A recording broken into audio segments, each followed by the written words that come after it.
అన్న ముందుగా పత్రికా విలేకరులకి మీడియా మిత్రులందరూ కూడా వెరీ గుడ్ ఈవినింగ్. ఏదైతే ఈరోజు భారతదేశంలో భారతదేశ యువత దానితో పాటు ప్రధాన ప్రతిపక్ష నాయకులు కాంగ్రెస్ పార్టీ రాహుల్ గాంధీ గారు 30 రోజులుగా విద్యార్థుల కోసము ఏ రకంగా పోరాటం చేసిండ్రో దాని ఫలితంగా పరిణామాలు ఏమేమి చోటు చేసుకునే మనం అందరం కూడా గమనించినాము. విచిత్రం ఏంటంటే ఈరోజు భారతీయ జనతా పార్టీ తెలంగాణ రాష్ట్ర అధ్యక్షుడు రామచంద్రరావు గారు మతి స్థిమితం కోల్పోయి ఏమి మాట్లాడుతుండో అర్థం కాకుండా బుద్ధి లేకుండా రకంగా మీడియాలో మాట్లాడుతుండ్రో ఇవాళ మనం అందరం కూడా గమనిస్తున్నాం. కేంద్రంలో స్వయంగా కేంద్ర ప్రభుత్వము పదే గత 12 సంవత్సరాలుగా ఎగ్జామినేషన్స్ ప్రాపర్గా కండక్ట్ చేయలేక ఎగ్జామినేషన్స్ ని సరిగా నిర్వహించలేక నీట్ అనేది ఒక ఎగ్జాంపుల్. నీట్తో పాటు అనేక కేంద్ర పరిధిలో నిర్వహించాల్సిన ఎగ్జామినేషన్స్ 12 సంవత్సరాలలో 90కి పైగా పేపర్లు లీక్ అవ్వడం జరిగింది. నీట్ ఒకే ఒక ఎగ్జామినేషన్ గత 3 సంవత్సరాలలో 2024లో లీక్ అయింది, మళ్ళీ 2026లో లీక్ అయింది. ఈ లీక్ దానిపైన మొదట్లో బుకాయించిన కేంద్ర ప్రభుత్వము, దాని తర్వాత విద్యార్థుల ఒక ఆందోళన, విద్యార్థులపైన లాఠీ చార్జ్ చేస్తే దానికి సంఘీభావంగా రాహుల్ గాంధీ గారు నరేంద్ర మోడీ గారి ఏదైతే పార్లమెంట్లో చర్చిస్తామంటే అవకాశం ఇవ్వకపోతే నరేంద్ర మోడీ గారి ఇంటి ముందు ధర్నా చేయడము, దాని తర్వాత రాహుల్ గాంధీ గారిని అరెస్ట్ చేయడము, దాని తర్వాత ఈ ఉద్యమము ఇంకా తీవ్రవతం కావటము, దాని తర్వాత ఎట్టకేళ్ళకి ప్రధానమంత్రి నరేంద్ర మోడీ గారే సెల్ఫీ వీడియో తీసి ఇండైరెక్ట్ గా విద్యార్థులని అడ్రస్ చేయాల్సిన పరిస్థితి ఏర్పడ్డది. నరేంద్ర మోడీ గారు మాట్లాడిన తర్వాత కూడా ఈ మూమెంట్ చల్లారకపోతే విద్యార్థుల డిమాండ్స్ ఏవైతుంటేనో కేంద్ర విద్యాశాఖ మంత్రి ధర్మేంద్ర ప్రధాన్ రాజీనామా చేయాలని చెప్పి డిమాండ్, దానితో పాటు విద్యార్థులపైన పెట్టిన కేసులు, దానితో పాటు చనిపోయిన విద్యార్థులకి ఏదైతే బీజేపీ తప్పిదం వల్ల కేంద్ర ప్రభుత్వం తప్పిదం వల్ల నీట్ లీకేజ్ వల్ల చనిపోయిన 20 పైచిలకు విద్యార్థులకి నష్టపరిహారం అందించాలని ఒక డిమాండ్స్ తోటి ఏదైతే పెట్టుకుందో ఆ డిమాండ్స్ అన్నింటినీ కూడా కేంద్ర ప్రభుత్వము 30 రోజుల తర్వాత విద్యార్థులకి భయపడి అంగీకరించాల్సిన పరిస్థితి ఏర్పడ్డది. విద్యార్థులకు అండదండగా ప్రధాన ప్రతిపక్ష నాయకుడు రాహుల్ గాంధీ గారు మొదటికెళ్ళి కూడా నీట్ ఇష్యూని లేవనెత్తి ఫస్ట్ డేకి వెళ్ళి కూడా స్టూడెంట్స్కి ఒక భరోసాని ధైర్యాన్ని ఇస్తూ పార్లమెంట్లో కానీ ఎక్కడ పడితే అక్కడ ఈ ఇష్యూని అడ్రస్ చేసి విద్యార్థులకి న్యాయం చేకూర్చాలని చెప్పి రాహుల్ గాంధీ గారు పోరాటం చేశారు. ఇవన్నీ ఈ రకంగా ఉంటే దాని గురించి క్షమాపణ చెప్పాల్సింది పోయి, వాళ్ళు చేసిన తప్పుని అంగీకరించాల్సింది పోయి, భారతీయ జనతా పార్టీ తెలంగాణలో ఉన్న రాష్ట్ర నాయకులు మధ్యస్థితం కోల్పోయి బుద్ధి లేకుండా మాట్లాడుతున్నారు. రామచంద్రరావు నువ్వు ఒక పార్టీకి అధ్యక్షునివి, నువ్వు వృత్తిపరంగా ఒక న్యాయవాదివి. గౌరవ ముఖ్యమంత్రి రేవంత్ రెడ్డి గారు చాలా స్పష్టంగా, ఇది ఈ రోజు కాదు, నీట్ ఉద్యమము ఇవాళ ఏదైతే యువకుల గురించి యువత గురించి రేవంత్ రెడ్డి గారు మాట్లాడతలేరు. కాంగ్రెస్ ప్రభుత్వం ఏర్పడినాక మొదట్లోనే ఆనాడు 30 సంవత్సరాలు ఉన్న నాకు శాసన మండలి సభ్యునిగా అవకాశం ఇచ్చారు. దానితో పాటు 37 సంవత్సరాలు ఉన్న అనిల్ కుమార్ యాదవ్ గారికి రాజ్యసభ సభ్యునిగా అవకాశం ఇచ్చారు. 20కి పైగా కార్పొరేషన్ చైర్మన్లు ఏదైతే 35 లోపల వయసు ఉన్న వారికి 20 పైగా కార్పొరేషన్ చైర్మన్లను కూడా నియమించడం జరిగింది. అంటే యువత పట్ల యువతకి అవకాశాలు ఇప్పించాలి, అవకాశాలు కల్పించాలి అనే ఒక ఉద్దేశంతో ముందుగానే రేవంత్ రెడ్డి గారు ఒక దూరదృష్టితోటి పనిచేయడం జరిగింది. దానికి ఉదాహరణ ఈరోజు మేమే మీ ముందు ఉదాహరణలుగా ఉన్నాము. దానితో పాటు ఈరోజు ఏదైతే జెన్సీ యూత్ ఎవరైతే ఉన్నారో, జెన్సీ కానీ మిలేనియం కానీ ఏదైతే age group 18 to 35 years age group ఏదైతే ఉందో వీళ్ళకి అవకాశాలు కల్పించాలి. యంగ్స్టర్స్ ఏదైతే 24 ఇయర్స్కి మనకి శాసన సభలో కానీ పార్లమెంట్లో కానీ పోటీ చేసే అర్హత ఏదైతే ఉందో దాన్ని 21 సంవత్సరాలకి తగ్గించాలి. ఎందుకంటే ఐఏఎస్ ఐపీఎస్ వంటి పబ్లిక్ సర్వీస్ ఏదైతే యూపీఎస్సీ తరాలో కానీ ఇతర పబ్లిక్ సర్వీస్ కమిషన్ సంబంధించిన ఎగ్జామినేషన్స్ అన్నిటికీ కూడా 21 ఇయర్స్కి ఎలిజిబిలిటీ ఉంటుంది. సేమ్ అదేవిధంగా శాసనసభలో కానీ దానితో పాటు ఏదైతే లోక్సభలో కానీ పోటీ చేసే అర్హతను కూడా 21 సంవత్సరాలకి మనం తగ్గించుకోవాలి అనే ఒక ఉద్దేశంతో రేవంత్ రెడ్డి గారు జెన్జీకి అవకాశం కల్పించాలని చెప్పి ఒక ఆలోచనతోటి ఆ బిల్లుని కూడా తెలంగాణ రాష్ట్రంకి వెళ్ళే అది ప్రారంభం కావాలి, దాన్ని చట్టసభలో కూడా ఇక్కడ ఆమోదింపజేసి కేంద్రానికి పంపాలని ఒక మంచి ఆలోచనతోటి రేవంత్ రెడ్డి గారు ఒక నిర్ణయాన్ని తీసుకోవడం జరిగింది. దానితో పాటు రాజ్యసభ కానీ ఎమ్మెల్సీ అర్హతను కూడా 25 సంవత్సరాలకే కుదించాలి, 25-26కే కుదించాలి, 30 సంవత్సరాలకు ఉన్న ఎలిజిబిలిటీని కూడా 25-26 కుదించాలి. వారు ఒక మంచి ఆలోచనతోటి వారు ముందుకు రావడం జరిగింది. దాన్ని స్వాగతించాల్సింది పోయి న్యాయపరంగా ఒక న్యాయవాదివి నీకు కూడా తెలుసు రేవంత్ రెడ్డి గారు మాట్లాడిన మాట ముమ్మాటికి వాస్తవము, ముమ్మాటికి అవకాశము యువతకి కల్పించాల్సిన అవసరం ఉందని చెప్పి మీకు కూడా తెలుసు. బహుశా మీరు మీ పార్టీలో యువతకు అవకాశం కల్పిస్తలేరేమో. కాంగ్రెస్ పార్టీలో అన్ని రాష్ట్రాల్లో మొన్న కేరళలో జరిగిన ఎలక్షన్స్లో కూడా అక్కడ క్యాబినెట్లో ఏదైతే యూత్ ఉన్న రోజీ ఎం జాన్కి ఒక ఇద్దరికి అక్కడ కూడా యూత్ కాంగ్రెస్కి ఎన్ఎస్ఓ బ్యాక్గ్రౌండ్కి వెళ్ళి వచ్చిన ఒక ఇద్దరికి అక్కడ కూడా అవకాశం కల్పించడం జరిగింది.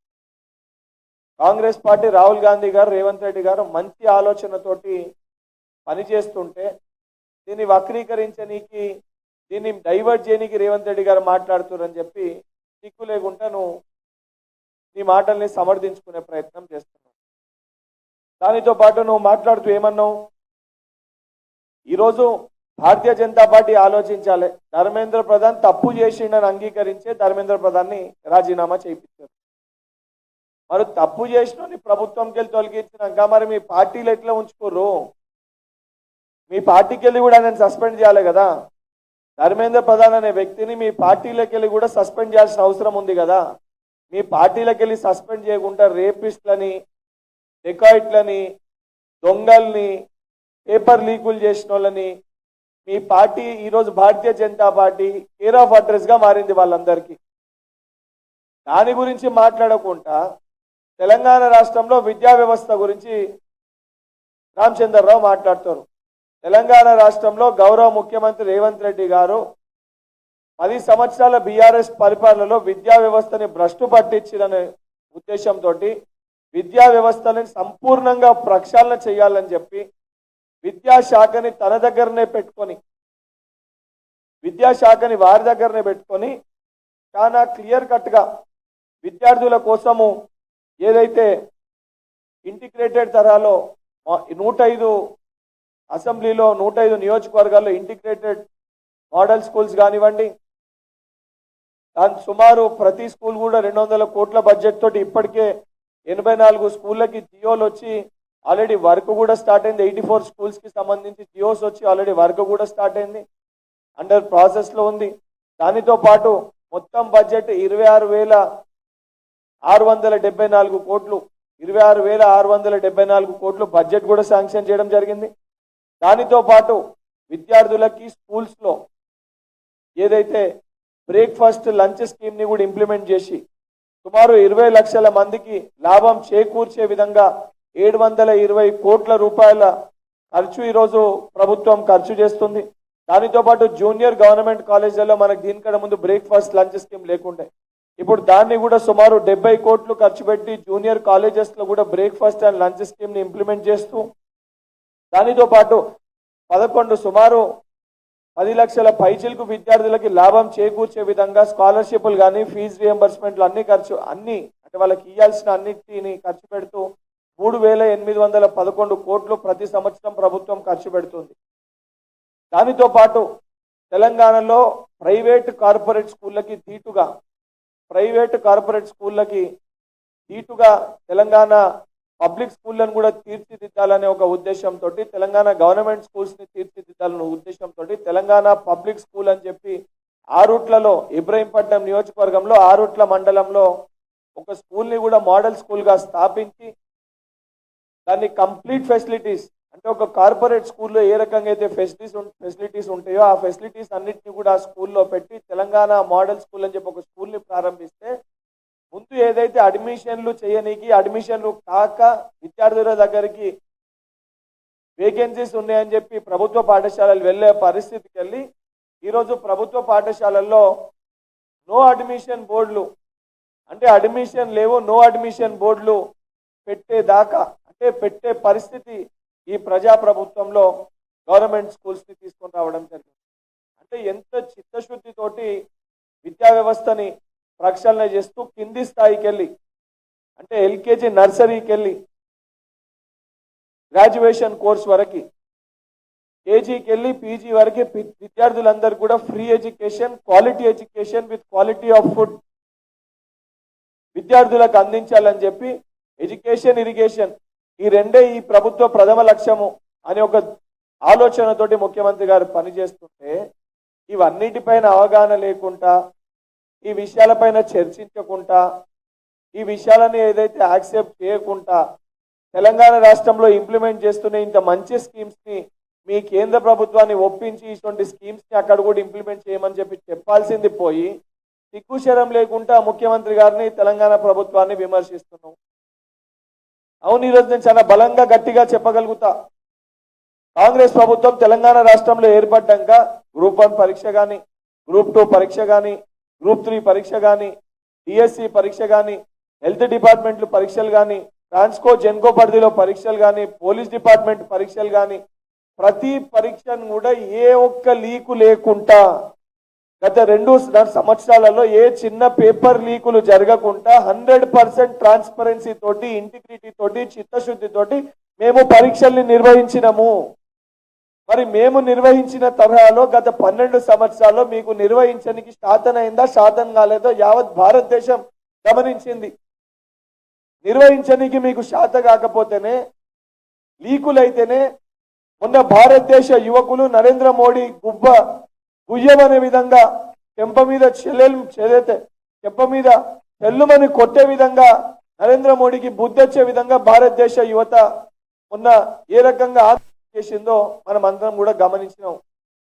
ఇప్పటికన్నా రామచంద్రరావు కొంచెమన్నా సోయి తెచ్చుకొని ఏదో నేను భారతీయ జనతా పార్టీ రాష్ట్ర అధ్యక్షుడిని ఏదో ఒకటి మాట్లాడి తెలంగాణ రాష్ట్రంలో ఉన్న విద్యార్థులని యువకులని రెచ్చగొడితే మాకు లాభం చేకూర్చవచ్చు, లేదా ఈరోజు కేంద్ర ప్రభుత్వం పైన ఏవైతే ఆరోపణలు వస్తున్నాయో దాన్ని డైవర్ట్ చేయనీకి కేంద్ర ప్రభుత్వం పైన వస్తున్న ఆరోపణలని డైవర్ట్ చేయనీకి రామచంద్రరావు నోటికి వచ్చినట్టు మా ముఖ్యమంత్రి గారి పైన మాట్లాడితే రేపొద్దున తెలంగాణలో ఉన్న ఇదే విద్యార్థులు యువకులు ఎవరైతే 2.5 సంవత్సరాల్లో గవర్నమెంట్ స్కూల్స్ వల్ల లబ్ధి పొందిన వాళ్ళు ఉన్నారో నిన్ను రాళ్లతోటి కొట్టే పరిస్థితి ఏర్పడుతుంది.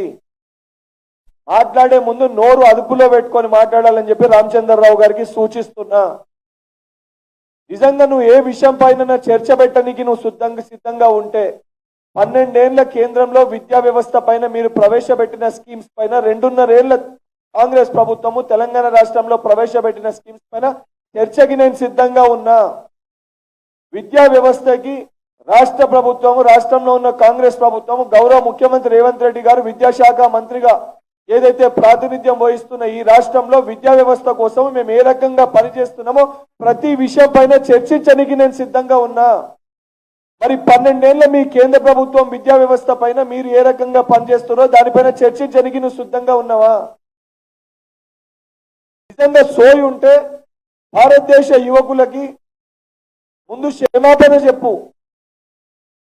ఈరోజు ఉద్యోగాల గురించి మాట్లాడితే 12 సంవత్సరాలలో 24 కోట్ల ఉద్యోగాలు మీరు ఇవ్వాల్సి ఉండే.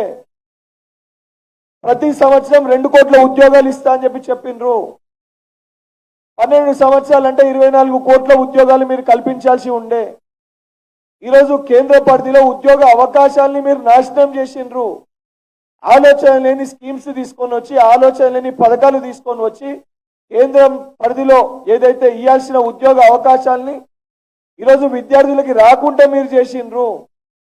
కేంద్ర సంస్థలుగా ఉన్న అనేక సంస్థల్ని ప్రైవేట్ సంస్థలకి మీరు అప్పచెప్పిర్రు, అమ్మేసిండ్రు. దానివల్ల భారతదేశ యువతకి కేంద్ర పరిధిలో రావాల్సిన ఉద్యోగ అవకాశాలను యువత కోల్పోయినరు. అవన్నీ విషయాల గురించి చర్చించమంటే దేవుళ్ళ పేరుతోటి రాజకీయాలు చేసి ఇన్ని రోజులు పబ్బం గడిపినరు. ఇప్పుడు భారతదేశ యువత అందరూ కూడా ఆలోచిస్తున్నారు. తెలంగాణ రాష్ట్రంలో ఏదైతే యువతకి ఇచ్చిన హామీలు ఏవైతే ఉన్నాయో అవన్నిటినీ కూడా తప్పనిసరిగా మేము ఇంప్లిమెంట్ చేస్తాము. ప్రభుత్వంలో రంగంలో ఉన్న ఉద్యోగ ఖాళీలన్నింటినీ కూడా అతి త్వరలోనే భర్తీ చేస్తాము. అతి త్వరలోనే పోలీస్ రిక్రూట్మెంట్ సంబంధించి ఏదైతే 7,000 పైచీలకు ఉద్యోగాలకు సంబంధించిన నోటిఫికేషన్ కూడా ఇవాళ రూపో దానిపైన కూడా నోటిఫికేషన్ విడుదలవుతుంది. దానితో పాటు ఇతర డిపార్ట్మెంట్స్ కూడా దాదాపు 20,000 పైచీలకు ఉద్యోగ నోటిఫికేషన్లకు ఆల్రెడీ ఫైనాన్స్ దగ్గర అప్రూవల్ కి క్లియరెన్స్ ఉంది. అది క్లియరెన్స్ అయినాక అది కూడా డిక్లేర్ చేయడం జరుగుతుంది. మేము ఇచ్చిన మాట మేరకు తెలంగాణ ఉన్న విద్యార్థులకు యువత పక్షాన చాలా చిత్తశుద్ధితోటి బాధ్యతతోటి మేము పనిచేస్తాము. అదే చిత్తశుద్ధి బాధ్యత నీకుంటే 12 సంవత్సరాలు మీరు ఏమి ఇచ్చారు యువతకి, తెలంగాణ రాష్ట్రంలో ఉన్న యువతకి కేంద్ర ప్రభుత్వం వల్ల ఏమి లాభం చేకూరింది, ఎన్ని మీరు డబ్బులు విద్యా వ్యవస్థ కోసము కేంద్రానికి వెళ్ళి తెలంగాణ రాష్ట్రానికి ఖర్చు పెట్టినరు, అవన్నిటిపైన ఆధారాలు తీసుకొని వచ్చి తెలంగాణలో విద్యార్థులకి ప్రజలకి తెలియజేసే విధంగా నువ్వు మీడియా ముఖంగా చెప్తే బాగుంటుంది తప్ప అవన్నీ మాట్లాడకుంటే ఇటువంటి పిచ్చి పిచ్చి మాటలు మాట్లాడితే నిన్ను రాళ్లతోటి కొట్టే పరిస్థితి ఏర్పడుతుందని చెప్పి రామచంద్రరావుని హెచ్చరిస్తున్నాను.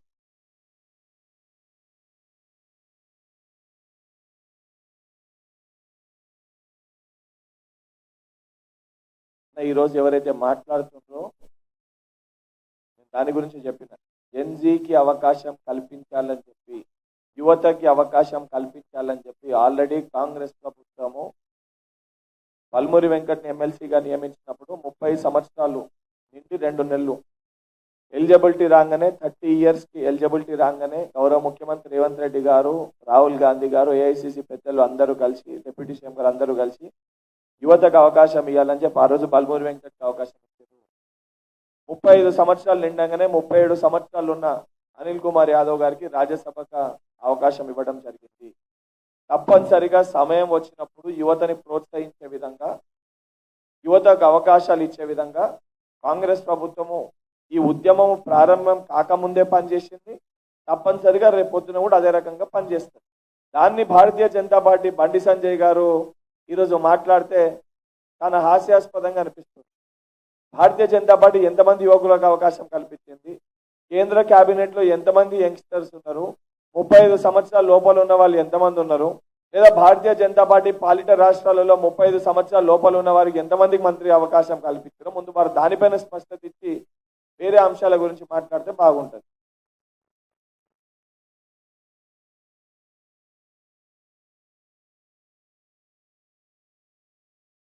ఒక విషయం, ఫీజు రియంబర్స్మెంట్ అంశం అనేది న్యాయస్థానంలో ఈరోజు కోర్టు పరిధిలో ఉంది. గత ప్రభుత్వము ఏదైతే సుమారు 6,000 కోట్ల రూపాయలు బకాయిలు పెట్టిపోయింది ఫీజు రియంబర్స్మెంట్ పైన, ఒక్కొక్కటిగా దాన్ని క్లియర్ చేసుకుంటూ వస్తున్నాము. దానిపైన కూడా మా పార్టీ సహచర విప్ పూర్తి డీటెయిల్స్ తోటి వీర్లాయలయ్య గారు దానిపైన ప్రెస్ మీట్ ఏర్పాటు చేసి మీకు చెప్తారు. గత ప్రభుత్వం ఎన్ని బకాయిలు పెట్టిపోయింది, కాంగ్రెస్ ప్రభుత్వం అధికారంలోకి వచ్చినాక ఎన్ని బకాయిలు చెల్లించినాము, మిగతా ఎప్పటి వరకు చెల్లిస్తాము, వారు దానిపైన స్పష్టత ఇవ్వడం జరుగుతుంది. Fee reimbursement 6,000 crores last government pending పెట్టిపోయింది. గవర్నమెంట్ వచ్చినాక అది క్లియర్ చేసుకుంటూ ఇప్పటివరకు 50% క్లియర్ చేసుకుంటూ వచ్చినాము. సకిమది క్లియర్ చేసేది ఉంది, దాన్ని కూడా వారిగా క్లియర్ చేస్తామని చెప్పి తప్పనిసరిగా చేయడం జరుగుతుంది.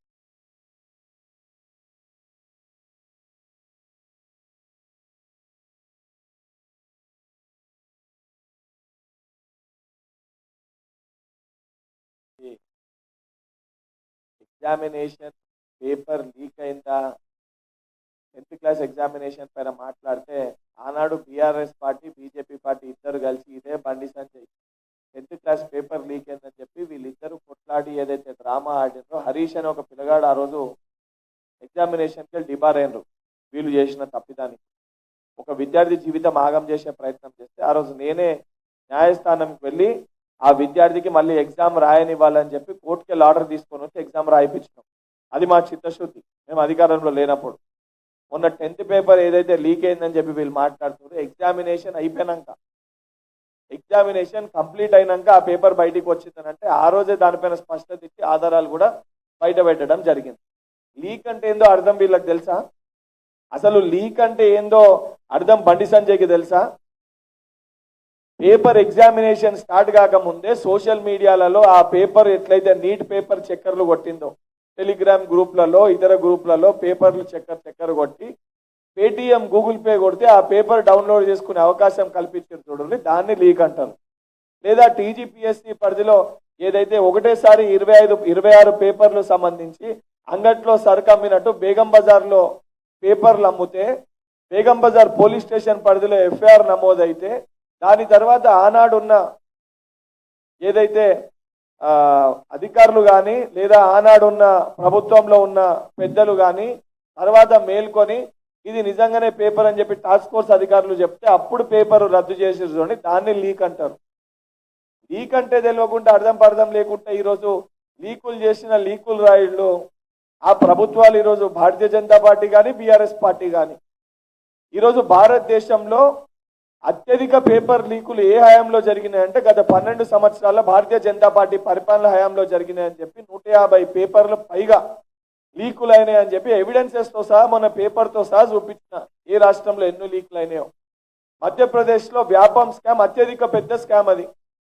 దానితో పాటు రాష్ట్రాల వారీగా చూసుకుంటే అత్యధిక పేపర్ లీకులు ఏ రాష్ట్రాలు అయినాయి రాష్ట్ర ప్రభుత్వాలు అంటే తెలంగాణ రాష్ట్రం బీఆర్ఎస్ హయాంలో అత్యధిక పేపర్ లీకులు అయినాయి అనేది ముమ్మాటికి వాస్తవం. ఇది అవి కూడా ఆధారాలతో సహా న్యాయస్థానాలే మొట్టికేసినాయి. మొన్న మా పైన కూడా గ్రూప్ 1, గ్రూప్ 2, గ్రూప్ 3 ఇవన్నిటిపైన కూడా న్యాయస్థానాల్ని ఆశ్రయించారు. ఏమైంది? న్యాయస్థానాలు ఏం చెప్పినాయి? మొట్టికాయలు వేసినాయి వెళ్ళిన వాళ్ళ పైన. మొట్టికాయలు వేసి 100% ట్రాన్స్పరెన్సీ తోటి ఎగ్జామినేషన్ జరిగినాయి, 100% ఇంటిగ్రిటీ తోటి ఎగ్జామినేషన్స్ జరిగినాయి, న్యాయస్థానాలే చెప్పినాయి. ఈరోజు వీళ్ళ మాట్లాడేది మా గురించి, భారతీయ జనతా పార్టీ బీఆర్ఎస్ పార్టీయా మాట్లాడేది మా గురించి? లీకుల గురించి సిగ్గుండాలి వీళ్ళకి మాట్లాడనీకి.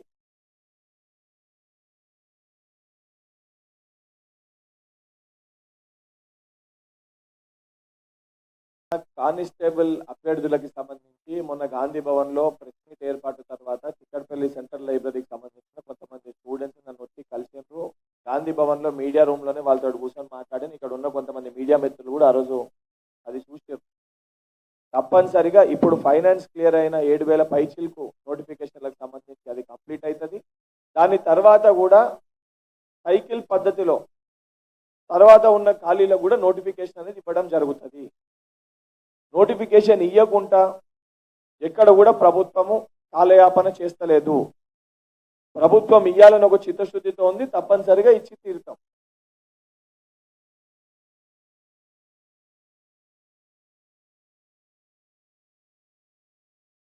ఒక విషయము ధర్మేంద్ర, నేను దేని గురించి ప్రస్తావించిన, ఈరోజు రామచంద్రరావు గారు తెలంగాణలో ఉన్న విద్యా వ్యవస్థ లోపాల గురించి వారు మాట్లాడితే వారు తెలంగాణ రాష్ట్రంలో భారతీయ జనతా పార్టీకి అధ్యక్షునిగా ఉన్నారు. వాళ్ళ కేంద్ర పార్టీ అధ్యక్షుడికి పార్టీ పరంగా ప్రభుత్వ పరంగా ఏదైతే మీరు ధర్మేంద్ర ప్రధాన్ గారిని రాజీనామా చేసిర్రో, యువత ఒక ఒత్తిడి వలన, రాహుల్ గాంధీ గారు ఒక ఒత్తిడి వలన ధర్మేంద్ర ప్రధాన్ గారిని రాజీనామా చేశారు. కానీ పార్టీ పరంగా తప్పు చేసిన వ్యక్తిని ఇంకా సమర్థిస్తారు కదా, మీకెక్కడ నైతిక అర్హత ఉంది మాట్లాడేదని చెప్పి నేను చెప్పినాను. సస్పెండ్ చేస్తారు చేరదు వారి ఉద్దేశం, కానీ తప్పు చేసిన పార్టీలో పెట్టుకొని వారి రోజు లీకుల గురించి విద్యా వ్యవస్థ గురించి మాట్లాడే నైతిక అర్హత వారికి ఎక్కడ ఉందని చెప్పి దాన్ని ఉద్దేశించి నేను అది ప్రస్తావించి మాట్లాడాను.